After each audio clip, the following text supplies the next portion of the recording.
you to make the realization that that wasn't really like your flow, and that you should like kind of come back to the stuff you were doing prior? I guess it's just when I started up my YouTube channel, I was like, what's something I could do that, you know, really shows who I am as an artist, but is simple. And I'm just like, bro, sit in front of a camera and play your acoustic. Like, that's who you are, just do that, because that's real. You know, you don't need all this big production stuff right now. Right. Just show people who you are, and if somebody likes it, they'll pick it up. And that's how you get your true followers, like people that like authentically believe in you. You don't want to fake it. Yeah. You want to be completely real with your style, for sure.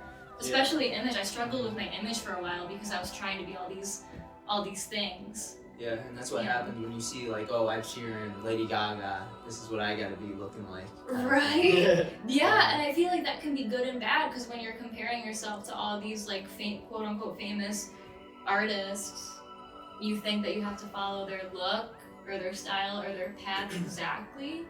But honestly, truthfully, I feel like following your own path is the best thing to do.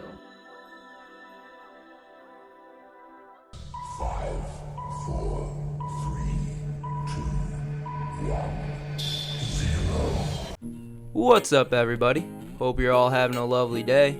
On this week's episode of Bindlism, Boho Hobo gets to speak with Cait Devin. She's a singer-songwriter from Syracuse, New York, with big plans to travel the world playing her guitar. She's making a big impact in our local area and has just recently released an album that can be found on Spotify and Apple Music. With her musical talent and optimistic personality, we have the utmost support for her in making her dreams a reality. Her musical style tends to be a little bit of indie pop mixed in with alternative rock, but at the heart of it, her style is very unique and true to her. We're glad that we were able to meet her and have this conversation, and we hope you enjoy it too. All right, well, we're here for episode 44? 45? 45. 45. Cheers. I'm still 45. Yeah, cheers to that. Rose. Welcome aboard. I'm the only one with basic water. We're here with Cait Devin, who is... Are you from Syracuse? I am not, but usually I tell people that I am, because when I tell them I'm from Westmoreland, they're like, where? Like, pretty sure that's not on the map, but yeah, I'm from Westmoreland, so about 45 minutes away from here. Okay. Just picture a bunch of cows and farms. Okay. Wait, what direction? What direction? East. East. Okay. Out near Utica? Yeah, sometimes Okay, I just say, like, you know, somewhere between, like, you know, just think, like, Syracuse or Utica. Right, You know, yeah. I don't really give them, like, an exact dot Yeah. whenever people ask, but yeah, Westmoreland. We're from, like, a very small town north of Liverpool, and we always just say, oh, we're from Syracuse. 'Cause Yeah, everyone just exactly. knows Syracuse. It's just easier that way. Yeah, and then when they're like, describe the town that you're from, I'm literally just like, I live in the woods, basically. Out in the boonies. Yeah. Yeah, I'm a Literally. boonster, guys. I'm a boonster at heart. Why don't you tell everyone a little bit about, you know, what you do, what your craft is and everything, and then we can kind of run with it from there. Cool. So again, my name's Cait Devin, as these gentlemen told you, but I am a singer-songwriter from West Mo, and very indie, very alt-pop, very rock. At least that's what I have in my bio. I like to do a bunch of stuff, though. I don't like to really box myself into one thing. So yeah, that's kind of where I'm at. I'm just a very, very obsessive writer. You know, I just write a lot, I sing a lot, you know, really not much else to it. When did I'm that just start? willing. That obsessiveness? So, the writing obsessiveness started around 10 years old, which at this point I didn't even play guitar. So it was basically just me scribbling in my notebook all the ideas that I could get down. I even took piano by the time I was like 13, I think, but that only went on for like a year. So I have some piano knowledge, but for the most part, when I picked up guitar at 14, I was like, yeah, man. I was like, this is it. The cool kid. So I wouldn't say cool, more of an awkward noodle, but that's kind of when it clicked in, and I really just started writing every day. So I'm super glad I picked up a guitar. No hate to the piano lovers, because you awesome. I actually used to play clarinet in the middle school band. Nice. Yeah. Wasn't that great at it. Like, I remember a few times, you know how you have the practices, and you're like in a line with all your instrument players. You know, they have separate practices for the flute players, and then separate ones for the clarinet players. You know, we would go in a line, there would be notes up on the screen, and the teacher would make everybody play the notes, sight read, basically. Yeah. And when they got to me, I would just do like a clarinet solo with like, wouldn't even like, I would be pretending to read the notes, but I just wasn't that good at it. I've never really been a note reader. Like on piano, I'm okay at it, but I mostly just like to do my own thing, and the teacher would be like, okay, honey, like, that was not it. You know, they're like, everybody else got it, but you, not so much. So when you're writing music then, like, is that still, has that still carried over in your music writing process? Do you don't really like read the music in terms of like notes, you more just know it from like how you I've always been one to learn by ear, and I don't think there's any right or wrong way to learn, you know, because I've had people tell me like you need to learn notes in order to be like a musician, you know, and I've had people on Facebook be like, you know, you can't teach if you're not certified in these things, or you know. I think that's completely wrong. Yeah, I agree. It's absurd. You know, it's all it is. Everyone learns differently. Exactly. You know, I've just always been a creative person. I really have always hated structure a lot. You know, I just like to go by what I feel, and usually that's how the best songs are made, I think. Now, you know, when it comes to music theory and stuff, I think knowing quite a bit of that stuff is necessary to be like a musician that understands, you know, what you're doing. So I know some of that, but definitely as far as songwriting goes, I just write down the chords, write down the lyrics, you know. I'm not really one to document like every single. And it's not like on a staff or anything. Oh, it's no. just kind of like no. G-A, like literally writing out the letters. Not... I just write like a notebook, you know. Yeah. Just words that rhyme, scribbling them down, and then I just rewrite them a bunch of times, and that's basically how I go about all of my writing, I think. So out of all the you said you're obsessive with it, so you're like constantly doing it. Like out of how much you put out there, how much do you actually like refine and go forth with? Oh man, like, well, I've gotten into posting on YouTube every single week, so that has definitely made me write a lot more, because I'm trying to like stay on schedule and get like the songs out there a lot more. But yeah, I mean, as far as like the obsessive thing goes, I think that's just me saying like I have to do it like every day, or else like I don't feel right. Yeah. You know. That's fair. Yeah, it's just that type of thing. I feel like everybody has something like that, though. Yeah, we approached Boho Hobo as more like documenting, not trying to structure it like we gotta film this, and this. It's just like we live the lifestyle, and then it's like on the go. We're gonna document and right. Yeah, but we still kind of have that mentality of needing to create consistently. Yeah, Because exactly. like without it, people kind of just like forget that you're a thing. You know. a lot of the thing with feel that. A lot of the thing with the creative is like if you're not creating, you feel like this lack of like having creativity like fills you up by just like having new ideas all the time. Yeah, it's like it's always been my outlet, I think. Like for example, I got into playing electric guitar recently, and when I say recently, I mean like close to 3 years now, like 2.5 years. The first time I played electric on stage was when I was 17 for my CD release party, which was not that long ago.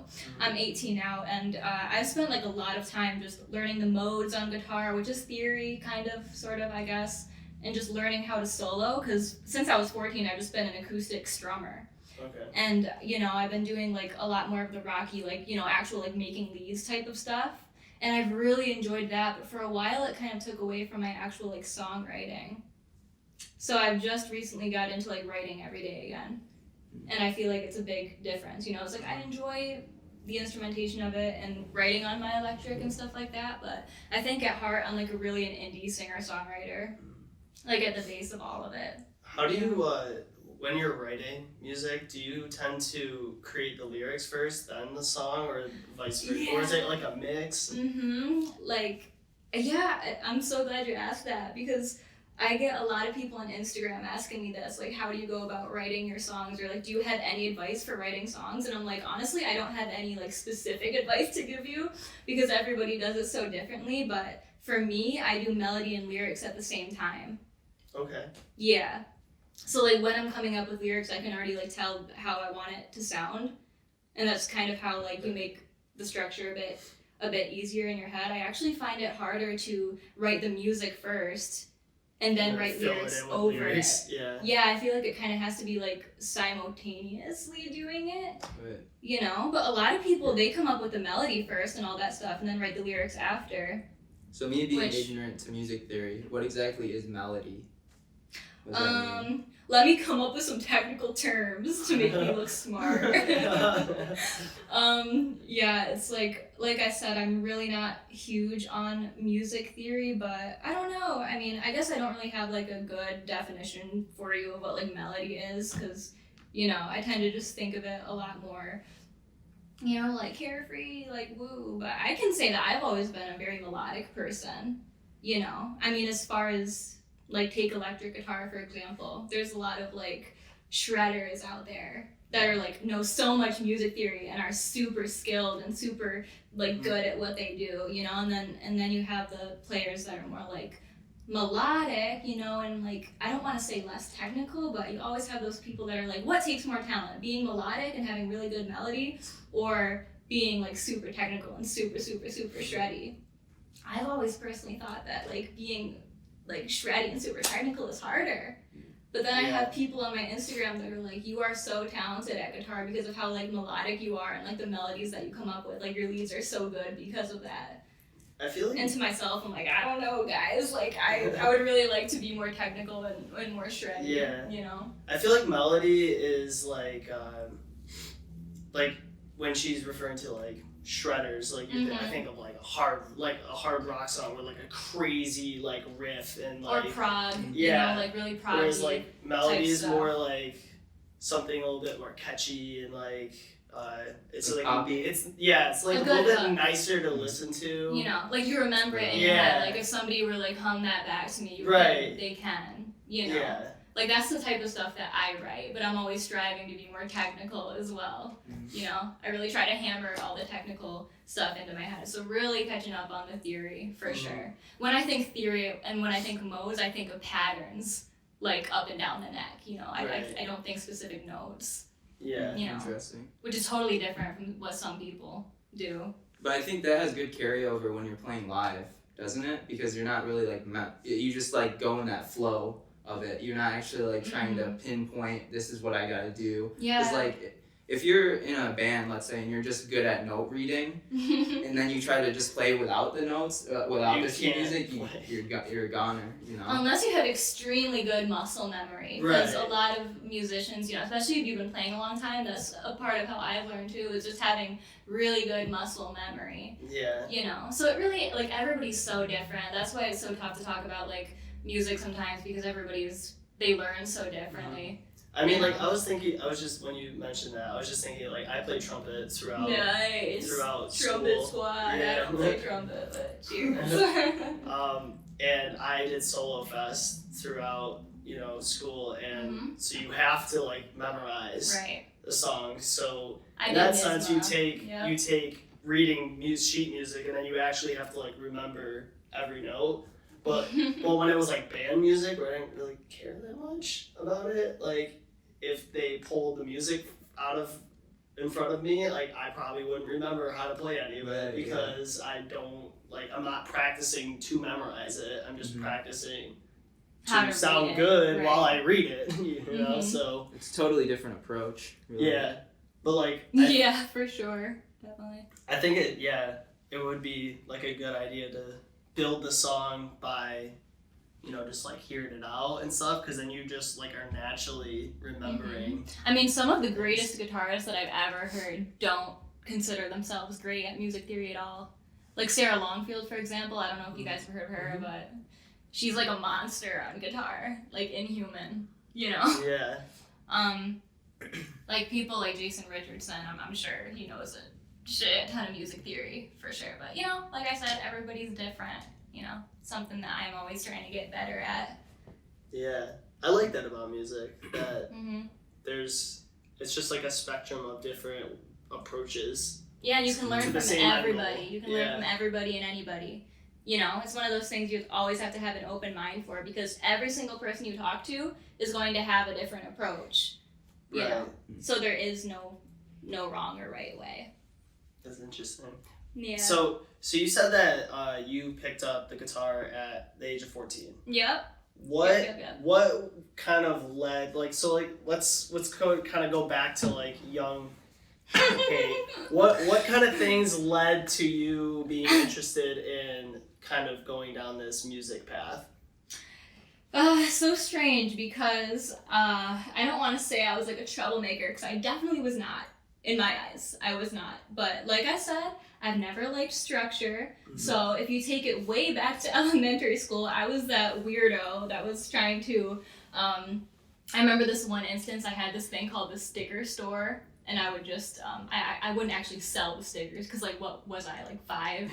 And I would give stickers to, all of my classmates, which I was just, being, a little entrepreneur. Right. I've always had that, love for, promoting and doing all that stuff before the music thing even came along. And matter of fact, I really liked art at this point, drawing, So you had a creative. I've always had a creative thing going on with but with that entrepreneur side that always wants to give people stuff and promote, sell whatever. Right. Which I love promoting on social media now, so that's kind of carried over into my young adult life. Yeah. But yeah, I would always get in trouble for it. They found the stickers all over the walls, all over the desks. The janitors were pissed because they couldn't get rid of the stickers.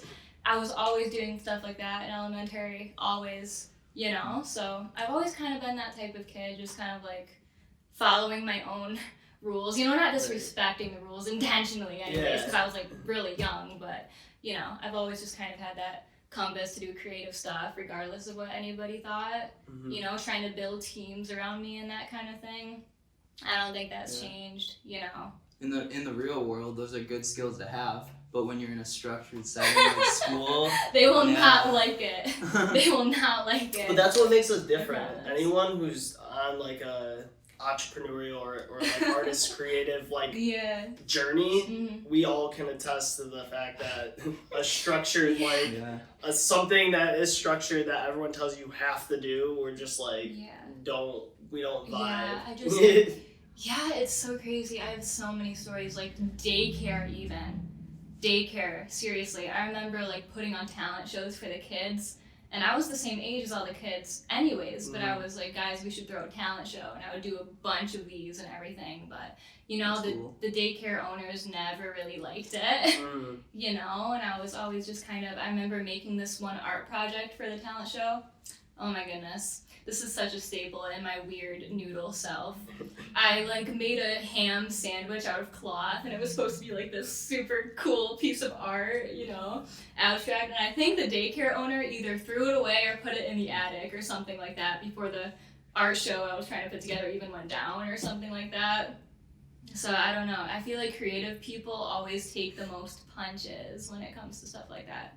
Because you're always going to have people, because you're only trying to entertain, you're only trying to have fun, do creative stuff. There's always going to be people that don't get it. Or there's always going to be, And if you look at a lot of the successful people in the world anyways, if you look back to who they were in high school or even earlier, they're probably the weirdos. They're probably the people that weren't the most understood, not that I was completely a weirdo or not misunderstood, because I had a big social circle that I liked hanging out with, but I definitely had people, mainly adults, that didn't get it, you know. But very conservative minded, maybe. Yeah, what is this girl doing, man? Come on.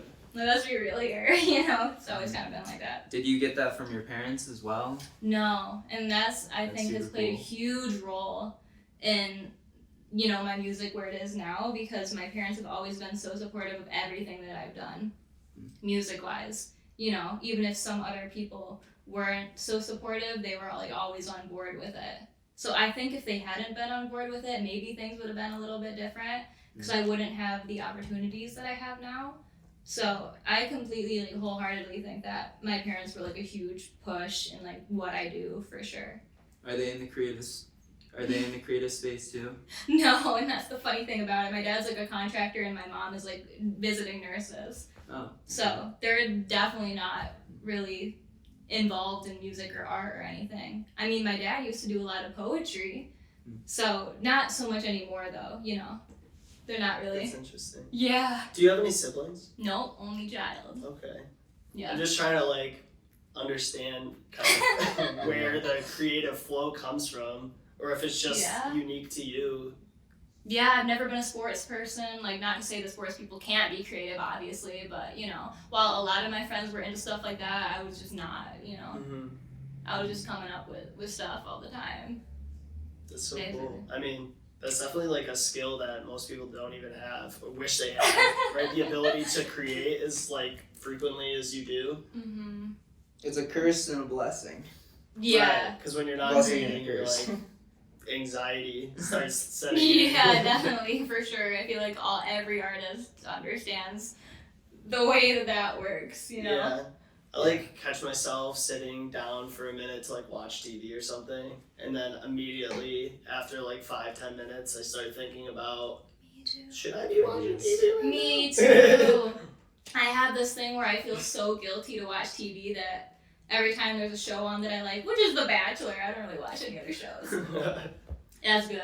I just like bring my electric guitar downstairs and I have to play it while I'm watching, you know? See, okay, that's a good trade-off. You multitask and you're still able to watch the show. Yeah. Now to go back on the Bachelor thing, did you hear about that whole like scandal thing with the Yeah, I was local watching girl? it. Yeah, that's so weird. She is local, isn't she? Yeah, she She's is. from Syracuse. Yeah. You I guys think I fill me in knew. because I did not Her watch name's The Tammy. Bachelor, so. Yeah, she got a lot of backlash, but For what? okay, to each their own. You know, What'd she it's a do? reality TV show. I don't know. She called someone immature or whatever. Yeah, Big she just like freaked conflict. out on. I think it's live, right? Is it live? Well, it's I don't pre-recorded. know. It's this season already ended, but she got booted off kind of like right in the middle of the season. Because so. of, like, how she was reacting on the show? Or? Yeah, Peter didn't like that too much. And then a bunch of people were like sending hate to her. It was sad. Do you guys honestly. know her personally? No. Mm-mm. I don't either. I think I know a few people that I know that are friends with her on Facebook, but I was like, hey, that's cool. You Maybe know? we can have her on the podcast. You should. Have her on the podcast You totally and talk about should. her experience on The Bachelor. That could be interesting. I mean, I think it would definitely be. Does that, like, interesting. I guess that does like open her up to having a title of a reality TV star. So I guess Definitely. that kind of fits the mold. Definitely. She's an entrepreneur too. Like, Oh, really? Very business. I don't know anything about her, so I'm just yeah. like, all right. But to bring it back to you. Yeah. All right. So you're 14.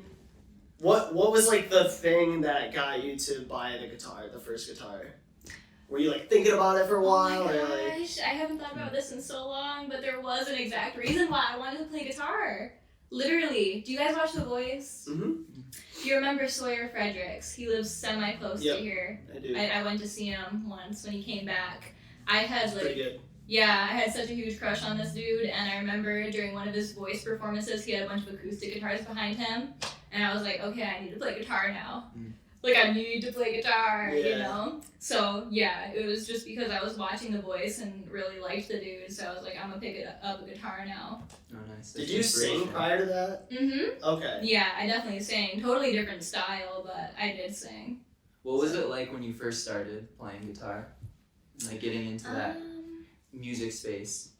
Yeah, so I took lessons at Big Apple first. That's like in Utica. Honestly, I never really found it like super, super difficult. Oh well, you're just natural. You It think? depends on like, you know, what I was learning. But as far as like chords went, like the basic chords, like, you know, open chords, C, A minor, whatever, I found those pretty easy to get down. I just would learn songs that had the same structure throughout. Yeah. You know, learn the shapes and then you can apply them to other things and, you know, Right. I just kind of went by patterns, like I said, memorizing them. Oh, not even looking at sheet music? No. Oh, okay.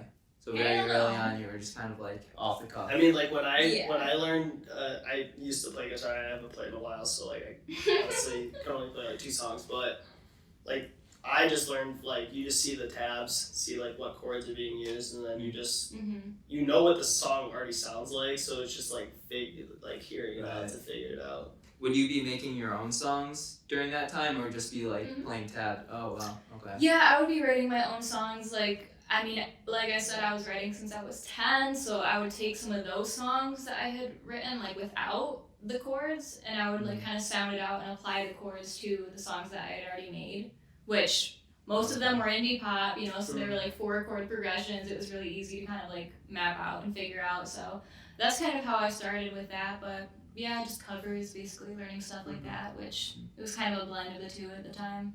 Yeah, and then you can build off of that style and kind of make it your own. Yeah. Where did you go for, I guess, like one, outside of taking lessons, like who were some of the people that influenced your music early on that kind of helped push you towards like where you're at now? I keep staring at that Dalmatian. I feel like that's such an old stuffed animal. It was so cute. Oh, I love it. From it's a Disney one. Yeah, I love Disney. I'm such a psycho for Disney. 101 Dalmatian. So like, such a psycho for Disney. I've always wanted a Dalmatian. Like, yeah, as a they're dog, so cute. like, They're so cute.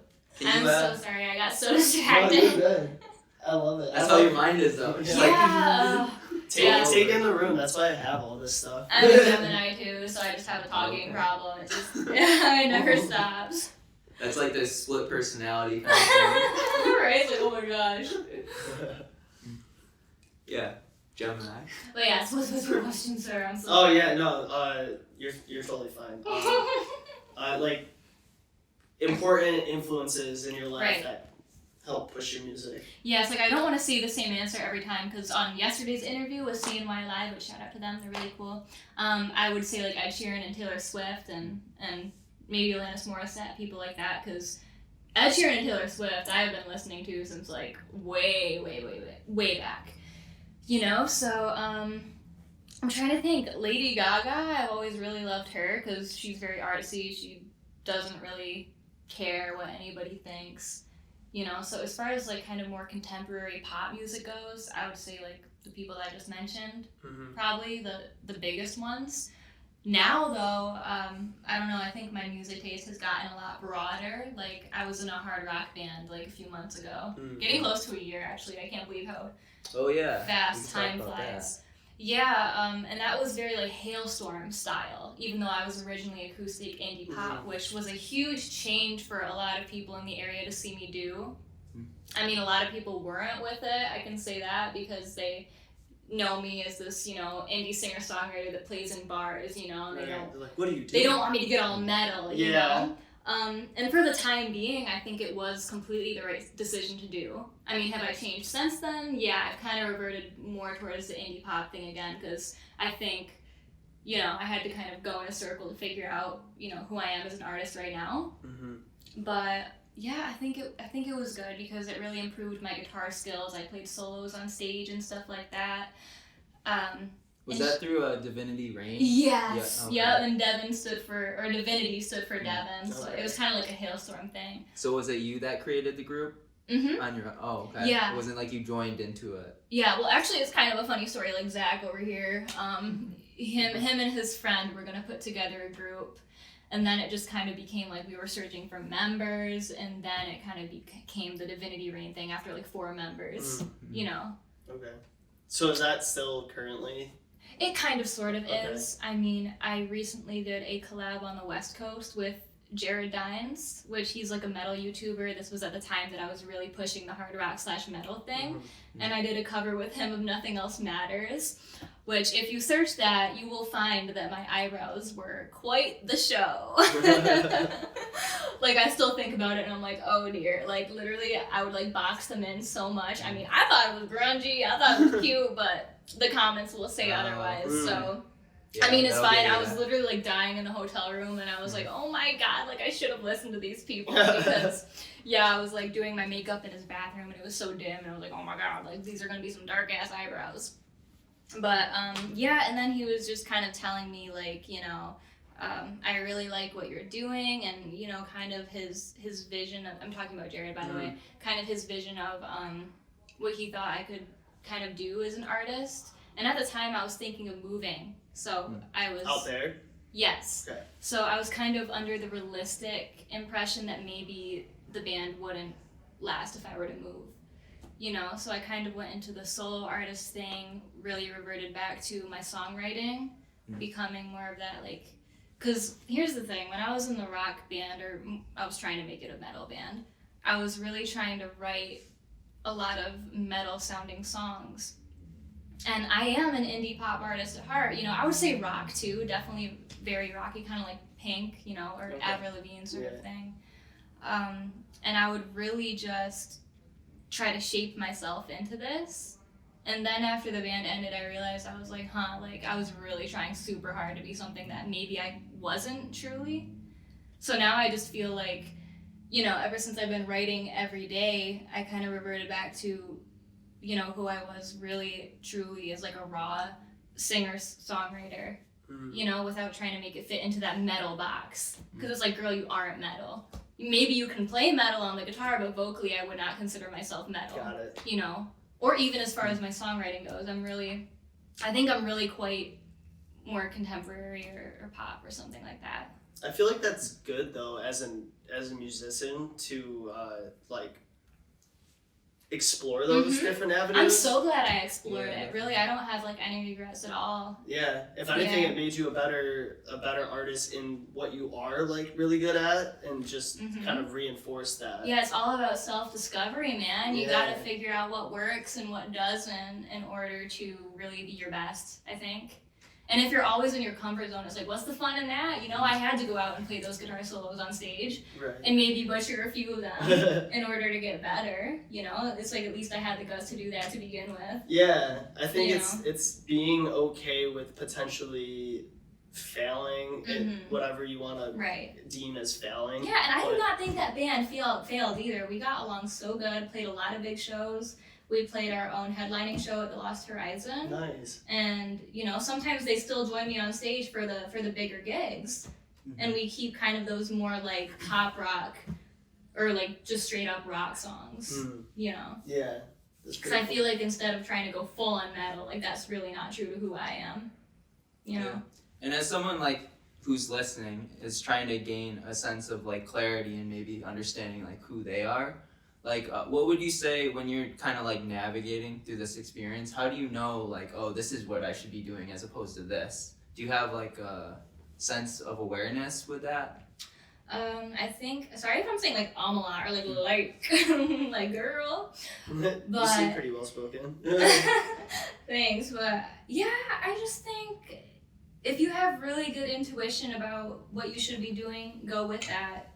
If something doesn't feel right, or if you feel like you're pushing too hard to put yourself in a certain box that you know isn't right, just don't do it, you know? I mean, if it's complicated and if it's something that you think you could use to make yourself better, go for it by all means, you know? Because I remember trying to sit down and write lyrics that would sound like really hard rock or really metal. And because a lot of the metal songs I listened to were like extremely poetic. Not that like my songwriting isn't poetic, because I think that it is, but I can't even really describe it. Like, like Beyond the Black, for example, I don't know if you guys know them, but just take a look at their songs. You'll realize that they have a very specific writing style, right? So I was trying so hard to fit myself into what they did and what bands like that did. But at the end of the day, I think that made me a better songwriter, even if that wasn't truly what I wanted to do at the time. Yeah, you can pick up different techniques. Right. You know, learn new words. Yeah. You know? But at the end of the day, you gotta do what you gotta do. Yeah. You know. Did you feel like when you were trying to write in that style, it almost felt like there was just like friction with your like? And I remember being like, well, I don't want this to be an indie pop acoustic sounding thing, so how can I imagine a heavy riff under this? So I had to think about that too, like what kind of riff will go under this? Even though you wanted the indie pop all along. Kind of. It's like I was honestly trying to like push it aside almost because I wanted to fit this image so bad, which I feel like is never a good idea because people will tell when you aren't truly with it. Not that I wasn't truly with it, because I thought that I was. Right. You know? It's just I was really trying, and I feel like people can tell when it's not flowing correctly. What got you to make the realization that wasn't really like your flow, and that you should like kind of come back to the stuff you were doing prior? I guess it's just when I started up my YouTube channel, I was like, what's something I could do that, you know, really shows who I am as an artist, but is simple. And I'm just like, bro, sit in front of a camera and play your acoustic. Like, that's who you are. Just do that because that's real. You know, you don't need all this big production stuff right now. Right. Just show people who you are, and if somebody likes it, they'll pick it up. And that's how you get your true followers, like people that like authentically believe in you. You don't want to fake it. Yeah. You want to be completely real with your style, for sure.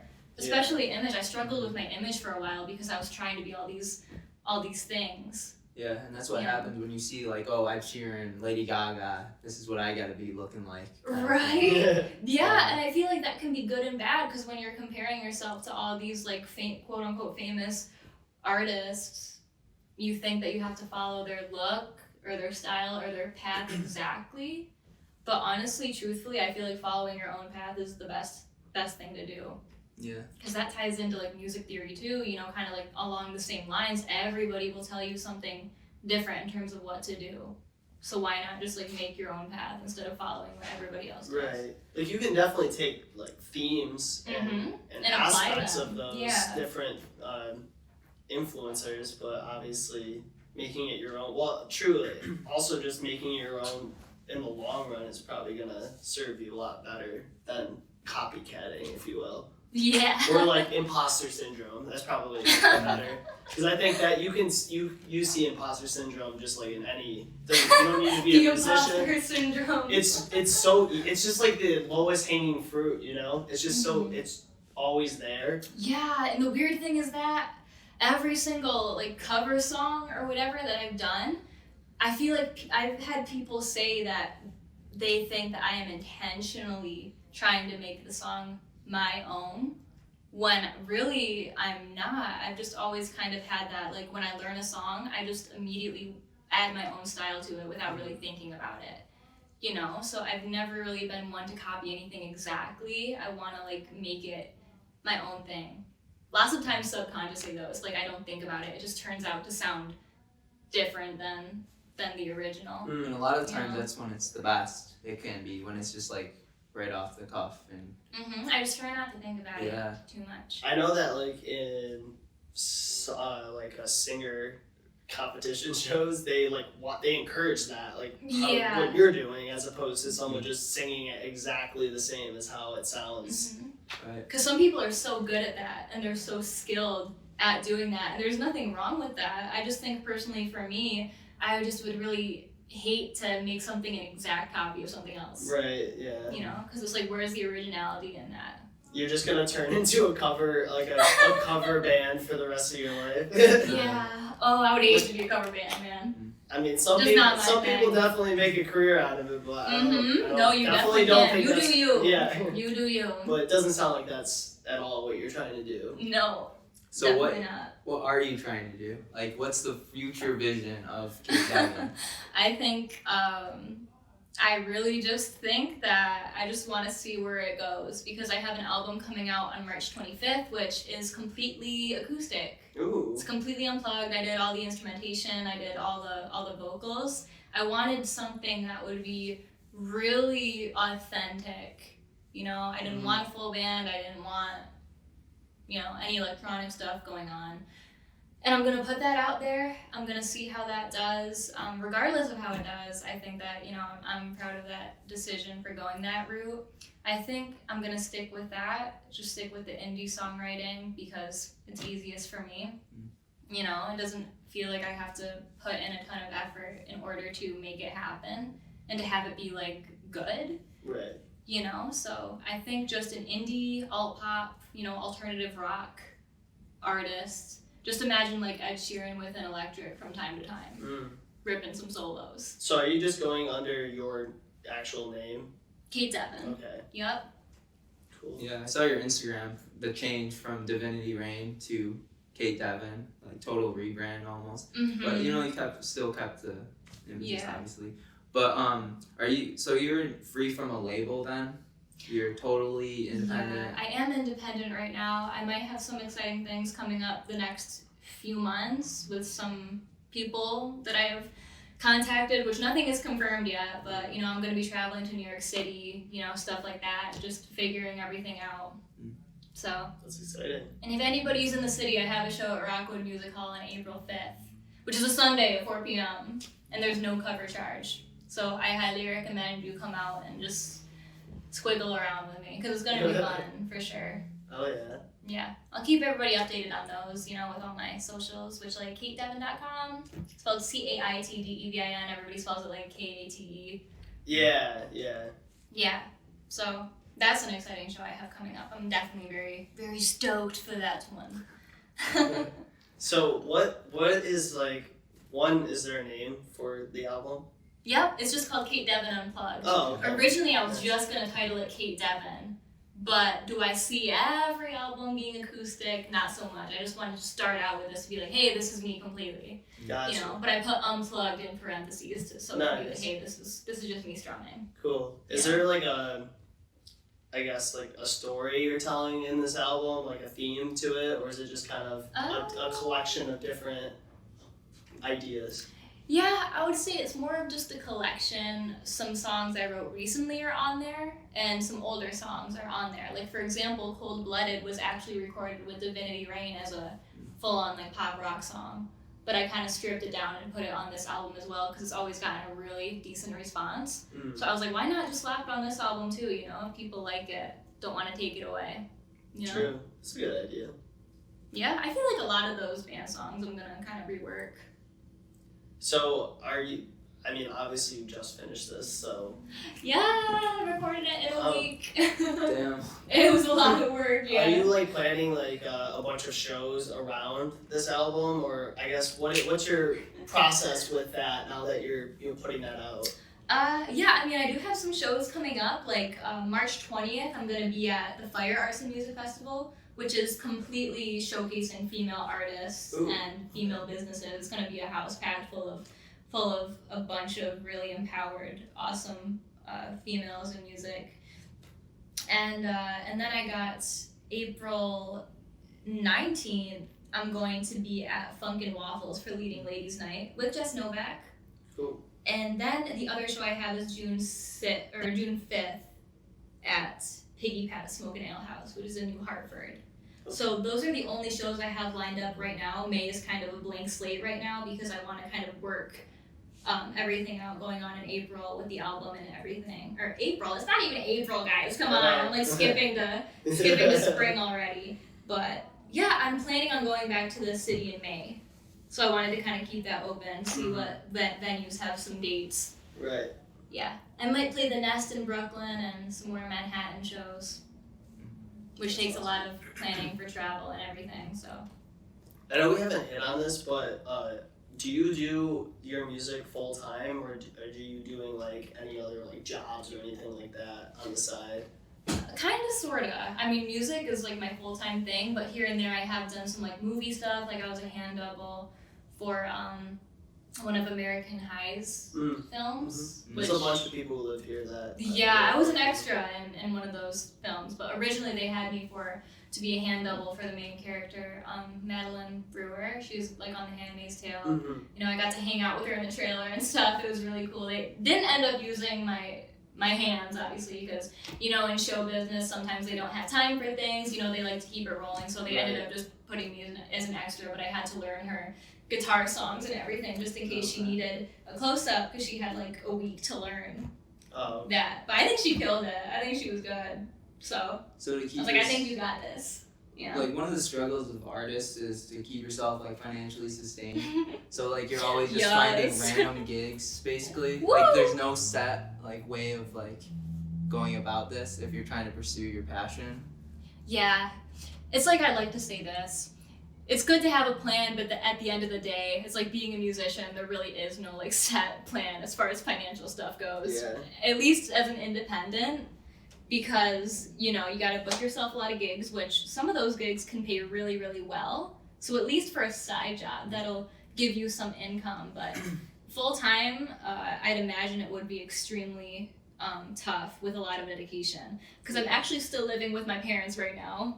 Okay. I do plan to move out within the next year, but they are supportive enough to kind of give me that time to really figure out what I'm doing before I kind of and you're so young too. Set sail into the great big blue sea, you know? Yeah. But that's super clutch to have supportive parents who you have that ability. Complete gift. Yeah. Completely. And yeah. sounds like you were being smart about having that at your fingertips right now. Yeah. Yeah. It's like to just kind of like go out on my complete own right now. I feel like that would kind of be like a really bad decision in a way, because I would have to worry about, getting an apartment, possibly getting a job at McDonald's, flipping some burgers and McChicken, while I really have time to get in my creative headspace right now. I feel like that's so important, kind of just set the record straight for what I'm doing. Well, you said you're 18, right? Mm-hmm. So you like just graduated high school then? I graduated high school early last okay. year, actually. I graduated in December because I did online school for senior year in order to kind of get a head start on the music thing. Nice. So I was like, I'm gonna just finish this up real quick, guys. Gonna wrap it up. So did you know for a while that you were like, I'm not going to college after this, like I'm doing this? Yeah, so strange. I had a thought, like, I think it was maybe sophomore year that I really wanted to go to college, actually. I was all about it. I wanted to go to college for like music business and all that good stuff. But then after that, I kind of completely changed my mind. I was like, I don't think this is for me. I think there's a lot of musicians out there that haven't gone to college that are still successful. Mm-hmm. And I was like, I feel like it would kind of take up some time that I maybe couldn't get back. While sometimes people can go to college later in life. So I feel like it's always an option. Yeah. So I feel like it's not something I have to do right now, but later in life I could always go back to Honestly, it might be better if, like, not saying that you will go to school by any means, but, like, if you did, like, going in the future probably sounds better, because just with, like, everyone's plans of, like, Yeah. Mm-hmm. getting rid of the whole student loan issue that's okay. happening, like, it could actually be a better financial decision in the future to go to college as opposed to right now. Definitely. I just really want to wait that one out, just in case. It's like, if you don't know what you're gonna do with that degree or whatever, like, it's a terrible financial decision to go to school. Yeah, I mean, I'm reading like the 10th edition of the music, everything you need to know about the music business. I'm pretty sure it's what it's called. I've been reading that like religiously at home, to kind of give myself a really good basis of what I need to know without actually going to college for music business. And that's the thing nowadays. You could just learn anything, whether it's books, YouTube. It's out there. Yeah. You gotta self-teach yourself sometimes, Definitely. Like, I went to school for business, and honestly, everything I learned in school for business in regards to, like, what Kyle and I do, none of that really, like, directly has helped me with anything, which is ironic, because it's just like... Do you forget it over time? Do you forget what you learned? Or, like, so I feel like if I went to No, college, like, honestly, I just don't think that, at least the school I went to, it just seemed that I was being taught very outdated things. I like, gotcha. things that, yes, fundamentally, this is how business works, and blah, blah, blah, but it's like, yeah, but, like, It's always changing. Yeah. I'm like, The dude, the world's stuff too you're fast. teaching me now was probably, yeah, like... it's like, good luck keeping up with her. You're right. She keeps spinning, it's so... like- Especially because the teachers that I had weren't, like, professionals outside of teaching. They didn't even they weren't even entrepreneurs. That's Well, the problem. They were, some of them were, it's just that they did stuff prior to teaching, and then they were doing teaching as, like, a end of their career type thing. So, like, they weren't actively in the business world, so they weren't able to, like, bring that knowledge of, like, what's going on right now to the table and kind of formulate their teachings, and that always just kind of, like, because I know that's not just happening there, it's happening everywhere. Yeah, I feel like academia is like, it kind of closes you off from the actual world. It's just like you go into this, like, I don't know, realm, and you're just like cut off from the practical, like, steps of how to actually carry out business, or like how to perform certain shows, run events. Right. It's like, I feel like, honestly, one of the best ways to learn is through personal experience. Yeah. I know that sounds dumb to a lot of people, but it's so true, man. It's like, it's like, how do you learn how to perform? Well, first you go out and you watch people perform, and then you go do it yourself and work out what works and what doesn't. And like you said, like, if you want to be original, create your own personal brand through this, you have to do it your own way.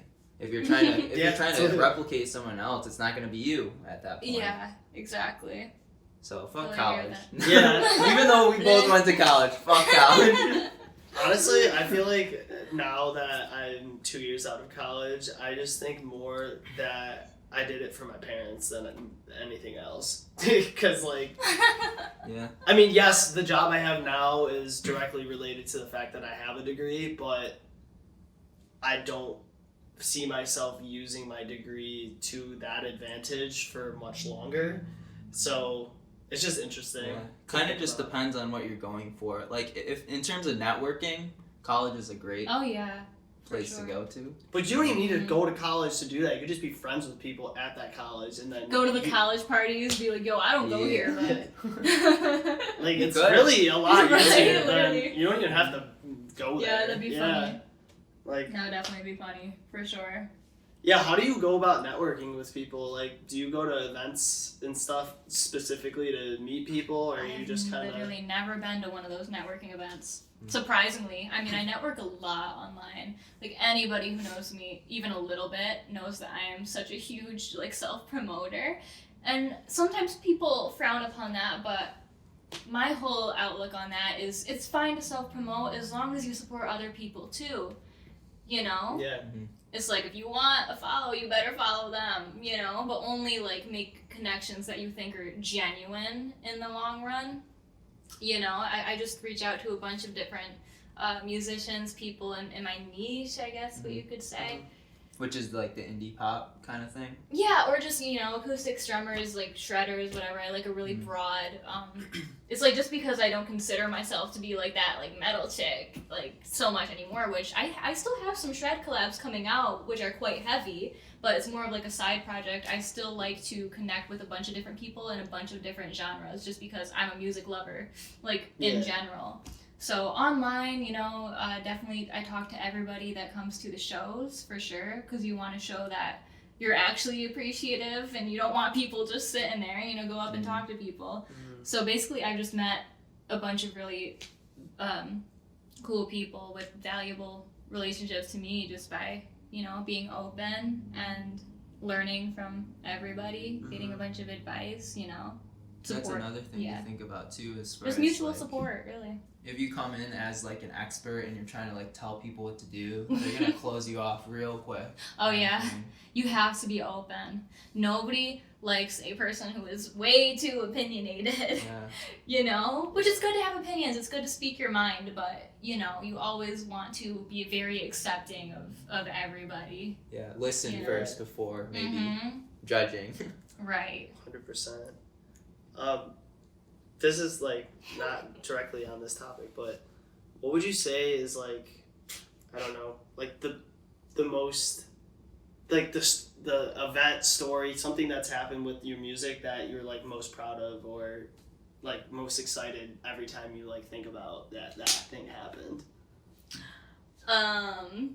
Man, I guess yeah, you got me with that one.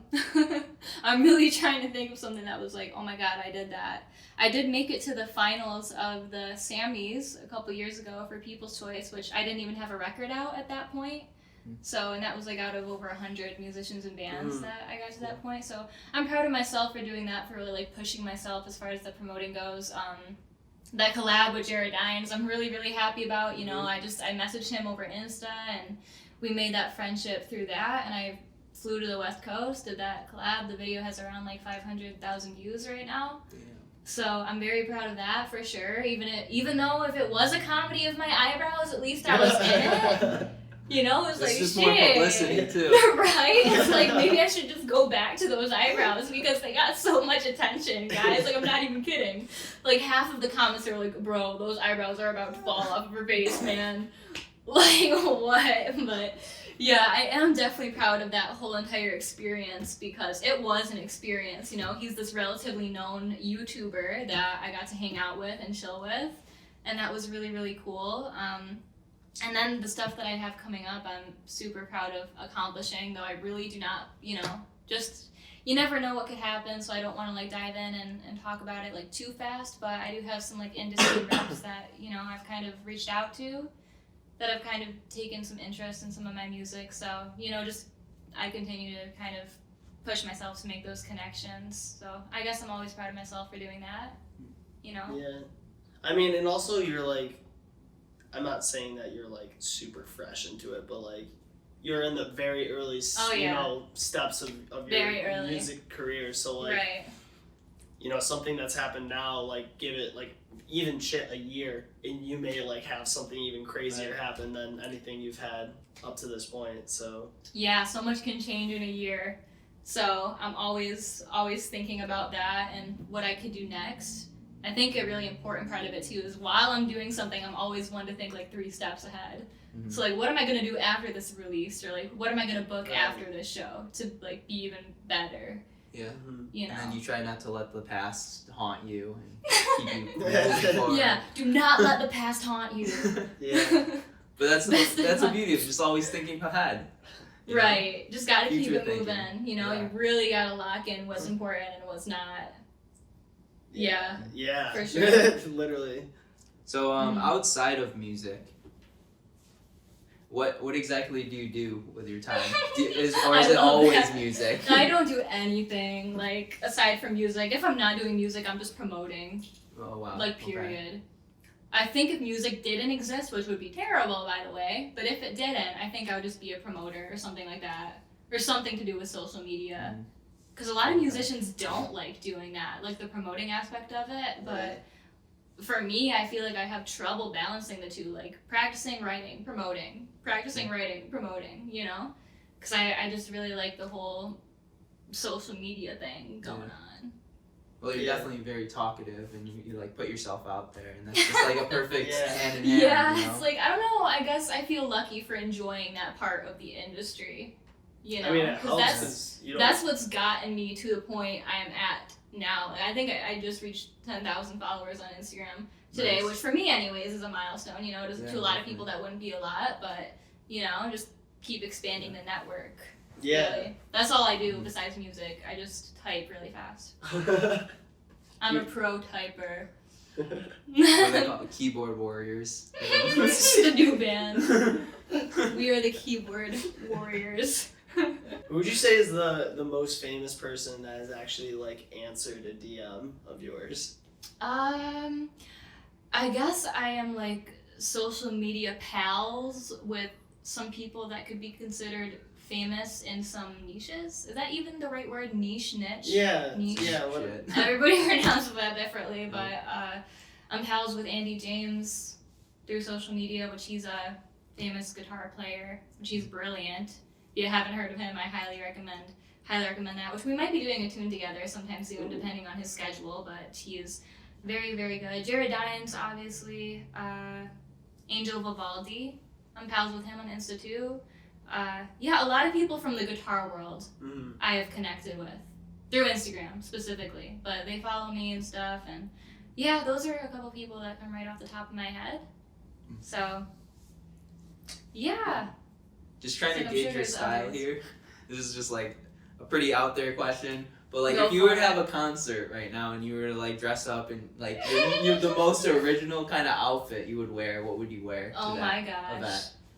event? The most original outfit. Okay, so Like, what is you? What is Cait Devin in clothes form? so this is random, but I think I have these like really tall ass leather boots that I wear. I've kind of like worn them for a while, but probably those. Probably some sort of black leather skirt, maybe with like an off the shoulder top like this. Maybe if I wanted to be really out there, have my hair in like 2 big ass pigtails. Nice. Yeah. I don't know. Maybe my hair would be crazy. I don't really know. I mean, I have long hair, guys. Like, Yeah. I feel sad because I never do anything with it. So I'm sure if I got the opportunity, I would probably make it look very poofed or something. Yeah. She has no volume on the off days. You know, I kind of have to like, you Fluff know. it a little bit. Yeah, whenever yeah. I get my hair done for like a shoot or something, they put like a bunch of wax in it to make it Yeah. like all poof. So I would probably do that. Just throw a bunch of wax in it, you know, go on stage with a guitar. That's funny. Leather jacket, maybe. You know, I don't think it'd be too outrageous. Depending, I mean, I'm sure if I saw something outrageous, I'd probably do it. But What's the most uncomfortable thing that's happened to you at a show? oh my gosh, so many things. By the way, sorry if I'm like constantly like licking my teeth. It's because my lipstick like hates me sometimes. This is a no judgment zone. No judgment So anyone zone. listening, I love this you best ASMR not microphone be, too. yeah. Just like start. Right, like Is this mic even on? Will this translate? Yeah, oh yeah. Okay, I'm done. Anyways, so I was in this bar one time. I'm not going to say the name of the bar because I think it's a good bar. But anyways, I was playing there doing an acoustic show, and this lady comes up to me with a stray cat in her hands mid-song while I'm singing and tries to give it to me, saying that she found it near this burned down house or something. I think her daughter might have left it there, and I was like, oh no, that's okay.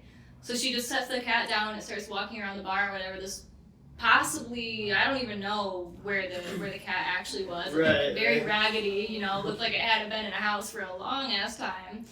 And while I was taking my break, she gets up behind the mic and she starts touching my equipment and she starts singing. She turns on the jukebox and puts on like a karaoke song and starts like singing karaoke during my set. And I kind of had a tiny bit of trouble getting her off the stage. I didn't want to be mean or anything. Right, yeah. She said her husband had just died. Oh wow. So she was getting her emotions out. By so just I was like, bringing man. cats. But then the bartender was kind of looking at me like, yo, you need to get back on stage. You know, this person needs to get off. You feel me? So yeah, she just went up there and sang a bunch of karaoke. I've had people. Oh, and then she made me learn a song on the spot so she could sing. Mm. So she was like, do you know the song? And I'm like, no. And she's like, can you learn it? And I didn't want to be mean. This is one of my flaws, I think. Sometimes I say yes too much, you know, especially since she said her husband just died. I was like, okay, I'll learn this song. So I learned it on the spot, you know, 4 chords, whatever. And she does a mini set at my show. Oh. Yeah, it was kind of a bit, I was like, okay. But that was a pretty wacky one. That's awkward. That's very awkward. I think Zach was playing too for that. I think she made him play as well because I had 2 guitars there, so it was like her band for the night, you know. Was there a lot of people there? No, there really wasn't. Maybe there was like a full bar at most, but at the same time, I was like, oh geez, like that venue specifically. It's like a dive bar kind of thing. Kind of, yeah, definitely. Kind of, it has like a marina, kind of like dock or Has whatever. some characters. It definitely has some characters. Like another dude there, he like tried to take my electric guitar and stuff. Not steal it, but he tried to he was like, I'll show you how to play that thing. Try to take it. He's like, you need to headbang more, you know. And I go with it, you know, because it's like it's whatever. We're just having fun here, pals. But yeah, that venue specifically, I have like countless stories. Just like, whew. They're the people. Makes you stronger. Yeah, true. Yeah. I guess so. Diversity. Definitely makes you stronger. I mean, I guess it makes you look better that you're not like getting defensive and like I never get making defensive it at a weirder show. than it already Yeah. is at that point. You know? Like, Yeah, it's not like I would just tell her like, yo, get off my stage, man. Like, you know, it was kind of just that thing after I played one song for her, I was like, okay, you know, I think I gotta get back up here, you know, bartender's saying it's time, you know. Just that kind of thing. You gotta roll with the punches sometimes. Yeah. Definitely. I think we already hit on this, like the future, like where you're trying to go with your music. Mm-hmm. But do you have any like major goals with your music that you've kind of been like thinking about a bunch in terms of like, I don't know, the next like 5 to 10 years? I would just love to tour the world, obviously. I mean, I want to travel the world anyways, like, because who doesn't, you know? I feel like my soul needs that, you know? I need to see a bunch of different things. I need sunshine, yo. I need sunshine so bad. Get out of Syracuse. Like, For yeah, real. like, even, I feel like where I live is even more less sunny, like, less sunnier, you know? But, tour, and I think it would be a real treat to be signed to a major label sometime. Obviously, every artist, maybe not every artist, but it's a big goal for a lot of people. But I think if you're confident enough, it's attainable, you know? And I think that would be a really big push for my craft and for what I do. So I'm a huge fan of Sony Music, huge fan of Universal, stuff like that. A bunch of the artists I follow. You better be listening. Yeah, true. Please, I love you. I love you. We'll tag them in the Cheers. post. Get signed right after I'm the taking podcast. a sip of liquid luck. How would you go about doing that? Getting signs? Is there like a set kind of way to do it? I think really you just gotta be your best at all times and never get lazy, you know? So it's like some random agent will see you and then they'll refer you I over think them. some people get really lucky and it could be random, but you have to know the people to talk to. It's Right. really just a discipline thing, and you got to be positive at all times because nobody likes a negative Nelly. Yeah. Nobody likes a negative Nelly, so you really just gotta put yourself out there. Yeah. I mean, and you're already doing that, so you're kind Yes. of lending yourself to having a better chance at that reality than say someone who's got like the pipe dream. Yeah, of one that. of my friends is actually well, I don't want to call him like a friend, but somebody that I've been in touch with. Just one of the people I've been in touch with is an intern for Universal Music, and he had an interview with Island Records recently, Oh, wow. which is Demi Lovato's label, and said I have a lot of potential and he'll try to help me out. So, there are good people out there that if they see potential, Yeah. Right. they might be like, yo, you feel me? You just gotta keep, pushing yourself to do better every time. Yeah, and I mean also just like on the brand recognition, your personal brand recognition, generating followers on your own, that helps too, because a label can see like, oh, well, she doesn't have a label currently, and there's already this X amount of people Yeah. following along. So yeah, there's building your fan clearly- base is a huge part of it. I feel like a lot of record labels kind of have this perspective. If you don't have the drive to go out and make your own fan base, really put forth an effort, it's like, what's to say you're gonna work hard when you get signed? They want effort, they want drive, somebody who's gonna be like, yeah, man, like I'll totally, kick my own ass over this, and, because it is hard work. It is, building that fan base, but Well, it's constant work. constant, time. all the time. Do you, Yeah, keeping people engaged. So I know you talked about liking the outreach side of things and the promotion, Mm-hmm. and I know just at least from my own knowledge of kind of getting signed, you kind of get limited in some of maybe the tactics that you normally go about because the label kind of steers Oh, how you yeah. do things. Yeah. Is there anything are you looking for a particular label that kind of runs things different than say a different label, I guess? Well, a lot of the artists I look up to are from Republic, Atlantic, Universal, just a few. Well, Universal is a broad. Interscope, I guess, Epic Records.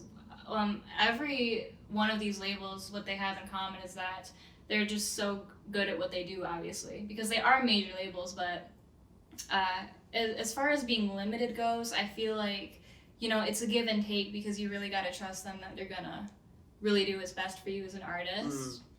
And I feel like I would completely just trust the whole process of that because you see a lot of unique, original, cool people come out of those labels. And they're not Really, gonna ruin your brand. That's the reason why you got to a certain level of fame. So to them to come in and like squander that's kind of like Yeah, they know Yeah. what they're doing. They know what they're doing. I would You know, say they're like smart. anytime like a label is actually like tried to like ruin an artist, it's like it's a total one-off. Like the Kesha thing.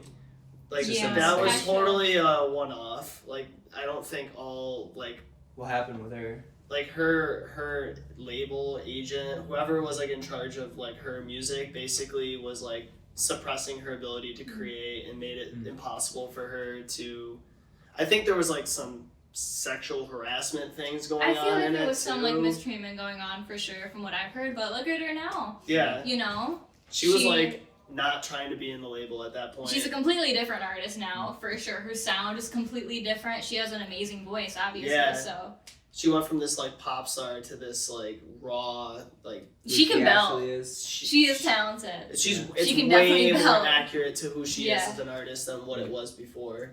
Yeah, it's tough. It's like a give and take because you want to be indie, you want to do your own thing, but you also want that like level of fame to get you to Right, have and I feel like, opportunities. I feel like for me it's not even really about the fame at all. Right. It's more so just getting my music heard on like a broader scale. platform. On a good platform, and to be able to do things like tour and stuff like that. Having that kind of thing behind you really gives you, more opportunity, and it makes it a lot easier, obviously. Especially if you want to tour the But- world. Yeah, Yeah. that's a big dream of mine. So just to have I mean, even if it's like not a major label, to have like a smart, good team, I feel like for me that's the next step. Because I totally trust the process. And it's like, yo, I just want to go, explore and have fun with my craft, like regardless of what That's the dream. Yeah. Oh, out of all the places you would go, travel to, where would you want to go?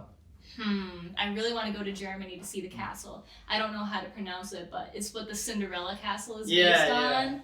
Oh my gosh, it's so pretty. I think that would be at the top of my list. And then maybe I think Switzerland would be really cool.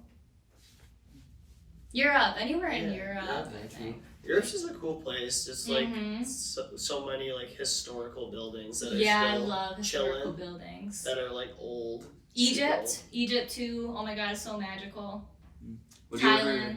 Would you ever just like get on a plane, land in Europe, and just backpack and bring your guitar and just play random gigs? I'm wondering if you bars? have to have a license to busk in like Europe. But True.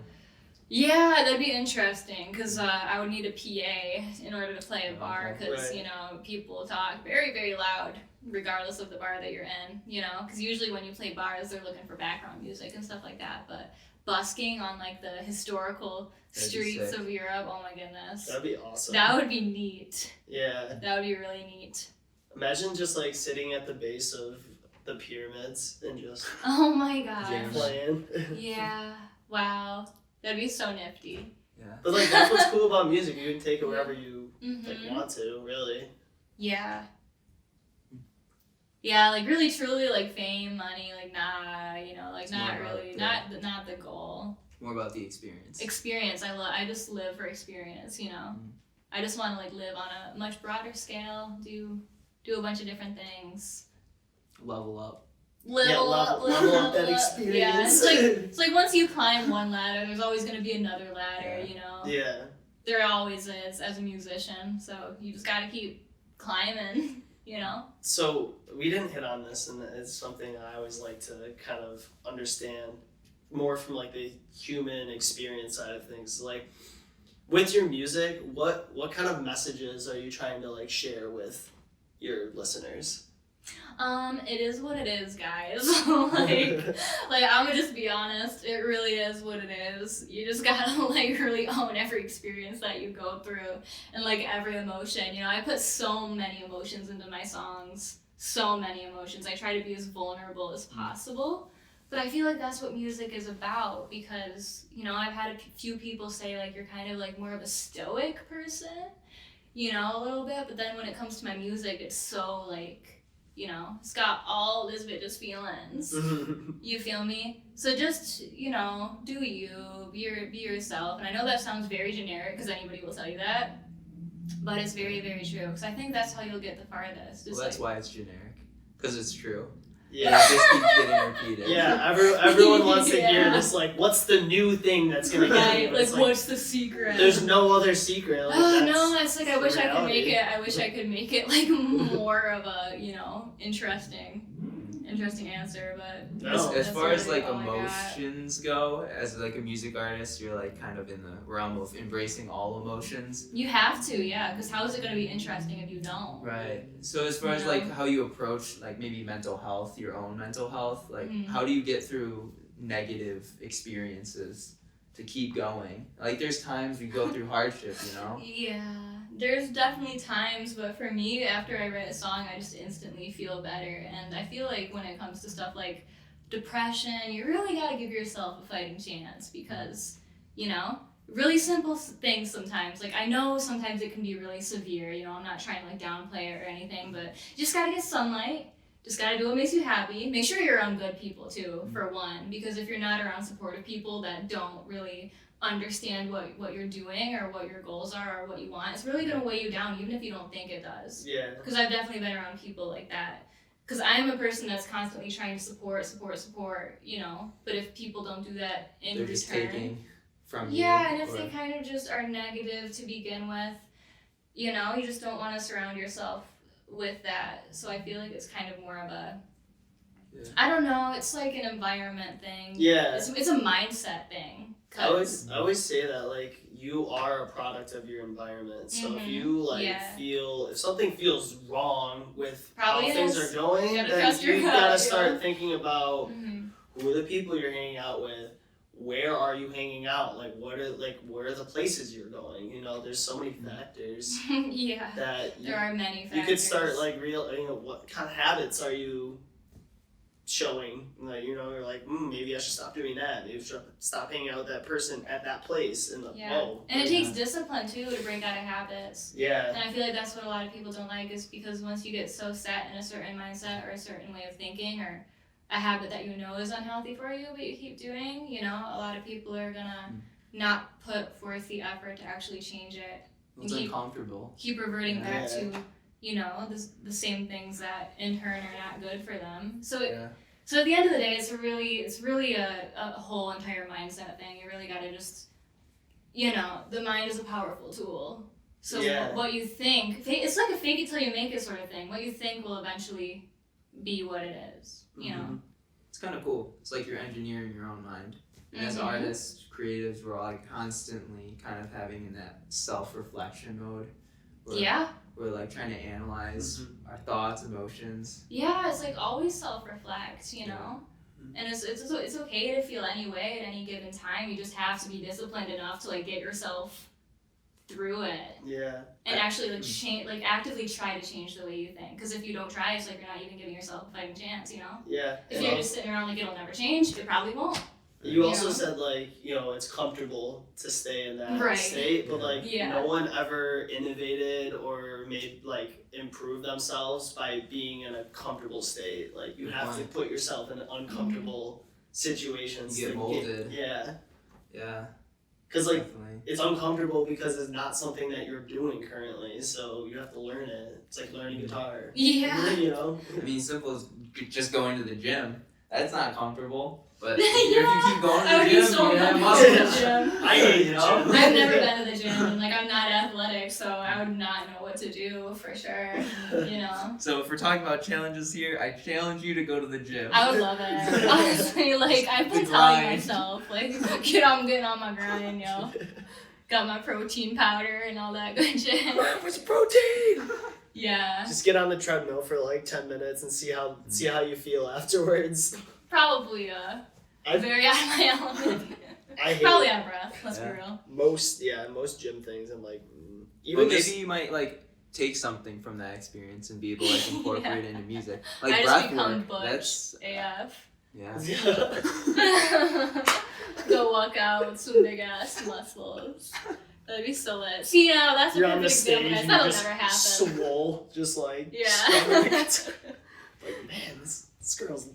My voice just gets 10 times deeper. It's like, yeah. If you could pick one like thing that you've thought about that could potentially be uncomfortable for you to go after, but you like want to, what would it be? Like anything? Yeah. Ever? I don't know, something you've always like wanted to do, but you felt like, I don't know, I probably couldn't do that. Dancing. Because I've been like, so many times. Like, you ever salsa dance? No, I haven't. I actually used to take dance lessons way back when I was younger. I did a few dance recitals like in a group. Never did like a solo dance or anything to that extent, but it would be like, you know, hip hop, very low key for beginner dancers. I remember being the only one in that group that couldn't do a split, and the dance teacher was like, what are you doing? And I was That's like, lame. and I was like, That's so lame. and I was like, what do you mean? And she was like, you can't, never mind. And then she just kind of, right. I was like, I was like, That's so discouraging. Yeah. I look around. Like, you suck. Without saying She it. literally just said, never mind. I look around, everybody else is doing a perfect ass split for their warm up, and I'm just like doing this weird like leg thing.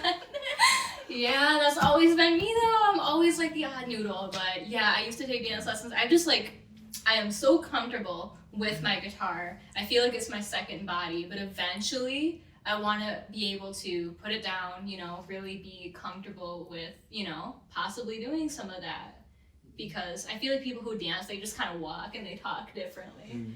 You know, there's just something it's like about... a confidence thing. Yeah, definitely. Not saying that you're not confident, but like... I feel like everybody's confident. Additionally confident building, you know? I feel like that'd be fun to pursue. I feel like we can always be a little bit more confident, you know? Mm-hmm. It's just It's a different kind of confidence. It's cool that you brought that up, like the aspects of confidence. Yeah, you know? it's so, like, depends, really. Because, like, you could be confident playing your guitar, but, like, maybe when it comes to school, maybe, I don't know, just, like, it brings different things out of you. Yeah. Exactly. Right, Everybody's like you were saying, like, if you're, like, a really good dancer, like, they, like, walk a little bit different, you know? Yo, guys. Yeah. Yeah, because, like, I don't want to say I'm, like, a dumb walker or whatever, but, like, yeah, I feel like you can just, like, tell by, like, I don't want to say, like, my overall presence, because I'm sitting here, maybe I'm not too awkward, I mean, I don't know, but I definitely feel like, you know, the way I come off lots of times is rather awkward. I'm not sure. Not to say that if I would dance, that would make that any different, but Maybe that's just you. maybe it is. Maybe I would just be an awkward dancer too, but And that would bring something new and innovative to the dance world. Awkward Yeah. dance? yeah. You can just I don't know, create there's just, your own I can't pinpoint it. There's just something about dancers that's like, man. Yeah. Yeah, there is like a natural born kind of thing to it, I think. Yeah, and that's definitely not me. I'm definitely not natural at that. Definitely not. And that's a good thing too, just being like self-aware enough to know like where you fit the Mhm. molds and like what environments you should be putting yourself into. yeah. But I mean, just like everyone's not a guitar player, everyone's not a dancer either. So Right. I mean, Yeah, what you find easy is probably like the hardest thing in the world to another person. right? Literally, Like guitar. when people tell me that like I'm good at guitar or whatever through Instagram or whatever after a show, I literally like will laugh because I mean, on acoustic I can say yeah, I'm rather comfortable with it, but you know, there's certain things that I'm just like, guys, it's like thanks, but the people that I look up to, it makes me think that, you know, maybe I'm not Mm. so good, you know, And which that's is just humbling, you know. Opens your mind to yeah. different It's like I possibilities. really do not consider myself to be like a great guitar player by any means. I think I do what I do confidently, but you know, I feel like it's just the people that I look up to are fucking beasts on guitars, so maybe that's why. I don't know. I mean, I guess it's good to get that positive reinforcement from people listening to you. Oh yeah, of But it's course. I also, always like, appreciate it. It's yeah. it's also like good that you take that and appreciate it, but you have that like more harder to reach goal of trying to be on that level of, you know, the people you look up to. Yeah, definitely. That pushes you, because if you just sort of like, oh my god, everyone thinks I'm great, I'm fucking great, and then you just don't Yeah. like try to achieve anything better than Yeah. that, like then you're limiting yourself. So Yeah, definitely. I don't think I've ever thought like that, to be honest. I've always like, I don't want to say I'm bad at taking compliments, but I'm always very aware that there's something I could be doing better, you know. And maybe that's just me being hard on myself. Really not uncommon for artists, whether you're a painter or a singer or a dancer or whatever. You know, if you're a creative person, you're probably gonna think to yourself, there's something I could be doing a bit better right now. yeah, better every day. So I feel like that's both a positive and negative habit that I have. You know, it could go Double-edged either sword. way. Yeah. It could really go either way. It's all about the progression. Yeah, man, for keep sure. the progression going. Yeah. Let me look at. All right, so we're coming up on like hour 20. So, is there anything that we missed that you wanted to talk about by any chance? Let's see, I talked about my upcoming shows. Obviously, the album, March 25th, which I will have CDs by the 23rd, so be sure to Nice. contact me if you want any. They will be limited. I think I'm only getting like 50 CDs right now, so. And then my Instagram is the Cait Devin. Website is caitdevin.com, and then my Facebook is Cait Devin Music. So those are my main 3 stomping grounds if you want to stay in touch with me and be my pal. You know, do you manage all of that yourself? Yes. Like, Yep. I created my own website. I redid it like 3 times. So yeah, I pretty much manage all that stuff. And Cool. But So my own anyone can giggles. reach out to you just through any platform, Facebook, and it'll be directly to you. yep. And I will Cool. probably respond, definitely, actually, because I always check my DMs vigorously. Nice. So, I mean, that's good though. You Yeah. gotta, if you want. hmm I mean, even just like how like the social media algorithms work, if you're not like engaging back with the people, then Yeah, that doesn't make too much sense to me. yeah. And some people do it. They just ignore it, and it's like, why? I always feel bad if I ignore, you know? Yeah, but that's good. It's like if somebody sends you a nice thing, it's like, respond, dude, Yeah. you know? They went out of their way Yeah. to just Right. say something good about you. You know. It's like it takes effort least to you can type, do. guys. Yeah. You know? I definitely know that, so, you know. Yeah. Is there any like last words or anything you want to tell the people outside of plugging yourself, but any messages or anything about? My message is that this podcast is cool, and there is a lot of nifty things in here. Lots of nifty things, like so many lights. And I'm sorry you couldn't be here when I had my finished set, but I'm so excited to see that. I love little lights. But soon. I actually think the next episode after you, as long as we don't have anyone on the show next week, we'll have it. So I'm building this loft in like a day, so it's gonna be. Oh my goodness. And then it's gonna be ready to go. So it's gonna be hard work, guys. Better tune in for it. Yeah. So there you have it. Thanks again for tuning in to Bindlism, a philosophy to self-sufficient lifestyle. Be sure to explore other episodes of Bindlism on our Spotify and Apple podcast. You can find more Boho Hobo stuff on Instagram and Twitter at Boho_Hobo_, as well as on our Facebook page at Boho Hobo Lifestyle. It'd also be dope if you could subscribe to our YouTube channel as well. Our YouTube channel has more episodes from Bindlism in video form, along with other random shenanigans that we're up to. We're constantly filming new experiences, so it's one way you guys can stay up to date with us in our journey. So yeah, I guess that's it for now. Until next time, peace.